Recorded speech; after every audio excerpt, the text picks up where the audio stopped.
नमस्कार, मैं जितेंद्र चतुर्वेदी। इन दिनों चर्चा इस बात की हो रही है कि मोदी कैबिनेट में विस्तार कब होगा और ये जो विस्तार होगा उसका आकार क्या होगा, किसको जगह मिलेगी और किसके लिए अलग संभावना तलाशी जाएगी। जब ये तमाम सारी बातें हो रही हैं उस दरमियान राजनीतिक गलियारों में जो कानाफूसी है वो वाकई में बड़ी है और सनसनीखेज है।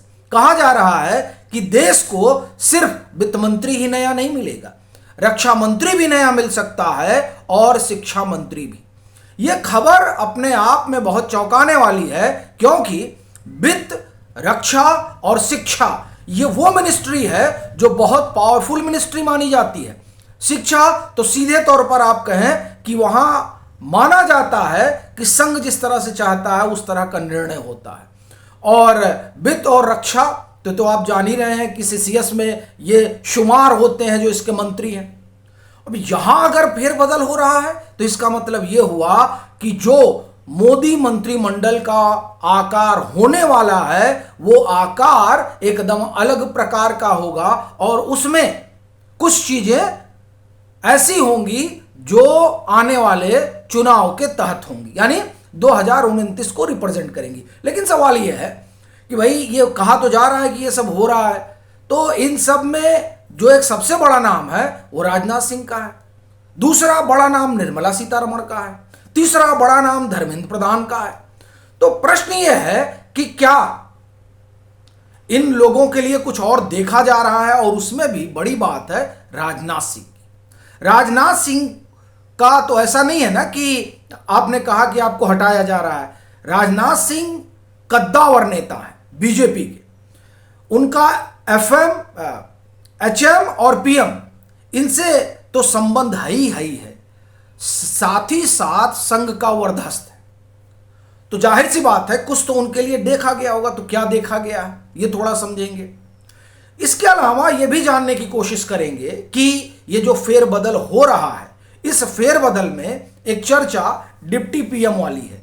तो क्या ये जो डिप्टी पीएम वाली चर्चा है वो अब पूरी तरह से आकार लेने लगी है, क्योंकि जब रक्षा मंत्री की ही बात होने लगी है तो जाहिर सी बात है कि वो एक तरह से कहें कि ढर्रे पर चल रही होगी या एक ढर्रे पर आ गई होगी, क्योंकि ये बात उठती रही कि अमित शाह को डिप्टी पीएम बनाया जा सकता है। बीच में चर्चा नीतीश कुमार की भी आई, लेकिन बड़ी बात यह है कि नीतीश कुमार का जो स्वास्थ्य वगैरह है उसको लेकर कहा जाता है कि अभी उनके लिए ठीक नहीं रहेगा कि वो इस तरह के पद पर आए।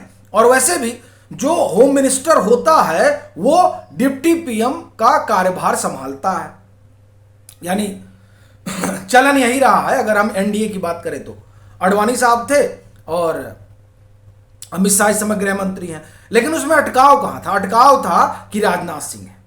राजनाथ सिंह सीनियर मोस्ट है, ठीक। अगर आप सीनियरिटी में देखें तो पीएम से भी वो सीनियर है, अगर आप सीनियरिटी के लिहाज से देखें तो मतलब बड़े वरिष्ठ नेता हैं। ऐसी स्थिति में उनका जो एक तरह से कहा जाए कि उनके रहते तो केंद्रीय गृह मंत्री का डिप्टी पीएम बनना ठीक भी नहीं था और वो हायरार्की के लिहाज से सही भी नहीं है। लेकिन अब रक्षा मंत्री नया मिलेगा तो रक्षा मंत्री नया मिलेगा तो जाहिर सी बात है कि अगर ये हो रहा है तो फिर डिप्टी पीएम भी जो है वो देश को मिलने जा रहा है। चूंकि नीतीश कुमार को रेस से बाहर किया जा रहा है तो जाहिर सी चीज है कि सीधे तौर पर अगर कोई डिप्टी पीएम के तौर पे दिखाई दे रहा है तो वो केंद्रीय गृह मंत्री अमित शाह है। ये तो एक बात हुई।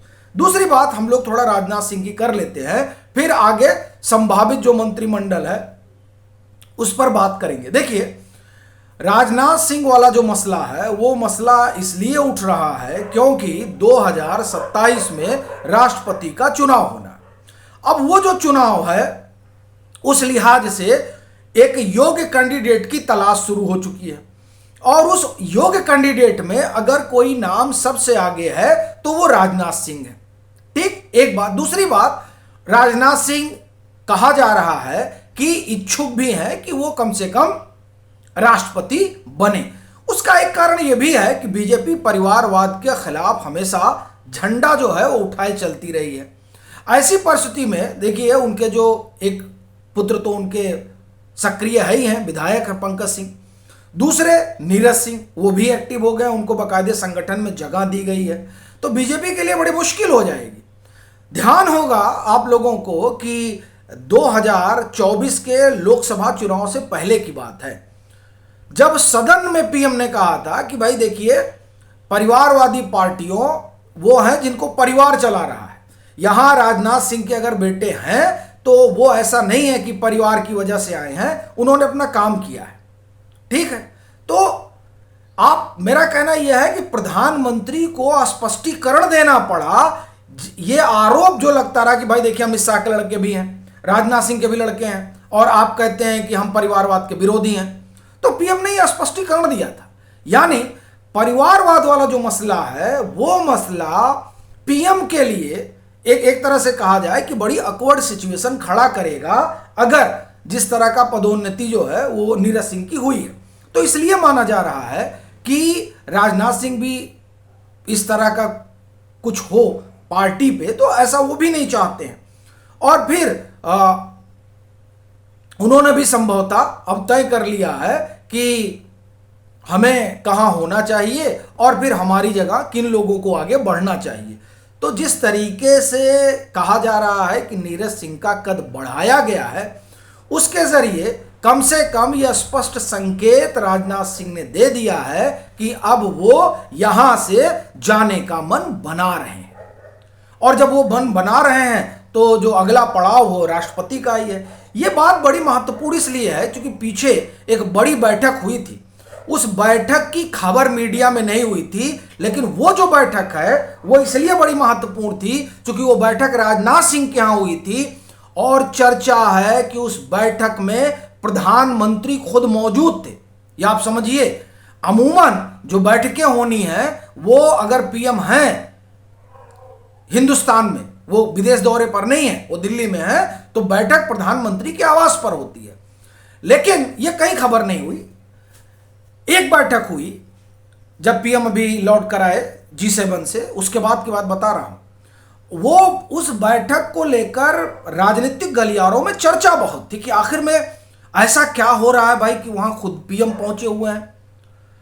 अब ये लग रहा है कि जो उत्तर प्रदेश की सूची आई, उस सूची में जिस तरह से इनका, आप एक तरह से कहें कि कद बढ़ाया गया, किनका, नीरज सिंह का, उससे लग रहा है कि चीजें तय हो चुकी हैं कि रक्षा मंत्री क्या करना चाहते हैं। तो इसलिए कहा जा रहा है, यानी यहां पर जो चीज है रक्षा मंत्री के मामले में, राजनाथ सिंह के मामले में, उसमें वो चाहते भी हैं कि ऐसा हो, और फिर संगठन को, HM को, PM को इसमें कोई, आप एक तरह से कहें कि दिक्कत भी नहीं दिख रही है, चूंकि 2027 में चुनाव होना ही है राष्ट्रपति का। तो उस लिहाज से यह माना जा रहा है कि वो उधर जाएंगे और यहां पद जो है वो खाली होगा। अब पद खाली होगा तो कौन आएगा, ये अपने आप में एक सवाल है। तो ये अभी देखिए, ये सवाल बड़ा है कि उनकी जगह आएगा कौन, क्योंकि अब कौन आएगा ये रक्षा मंत्री को लेकर अभी पॉलिटिकल पावर कॉरिडोर में कोई सुगबुगाहट नहीं है कि कौन नया आएगा। लेकिन निर्मला सीतारमण पहले भी शिक्षा मंत्रालय, माफ करिए, रक्षा मंत्रालय जो है उसका पदभार संभाल चुकी हैं। तो अगर राजनाथ सिंह जाते हैं तो रक्षा मंत्री वो हो सकती हैं, ये भी एक संभावना है। धर्मेंद्र प्रधान को लेकर चर्चा बहुत है। एक वर्ग का मानना है कि धर्मेंद्र प्रधान को नहीं हटाया जाएगा, लेकिन मेरा अपना मानना है कि धर्मेंद्र प्रधान को जो बर्थडे विश किया है पीएम ने, उस 25 जून का, उस बर्थडे विश में पीएम ने सिर्फ विश नहीं किया है, शिक्षा क्षेत्र में शिक्षा मंत्री रहते हुए जो उनका योगदान है, उस योगदान को उन्होंने बताया है।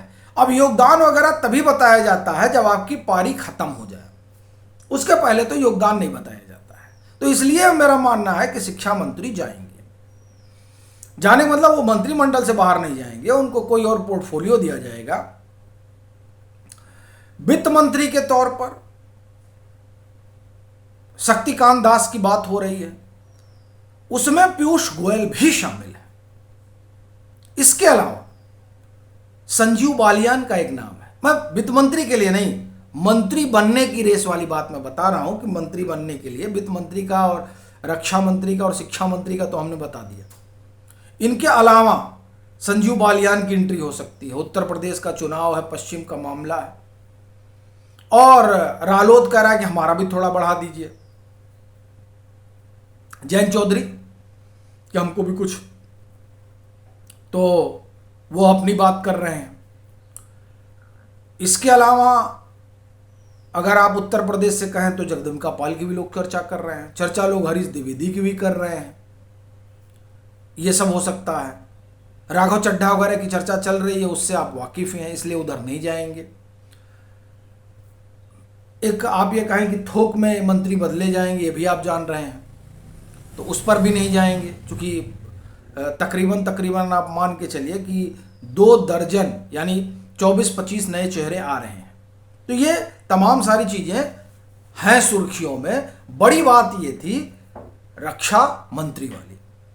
तो रक्षा मंत्री को लेकर इस तरह की चर्चा है कि वो राष्ट्रपति होंगे, और फिर जो डिप्टी पीएम वाला मसला है वो तो फिर मानकर चलिए कि अमित शाह ही फाइनल होंगे। बाकी आप लोगों की अपनी क्या राय है, ज़रूर साझा करिएगा।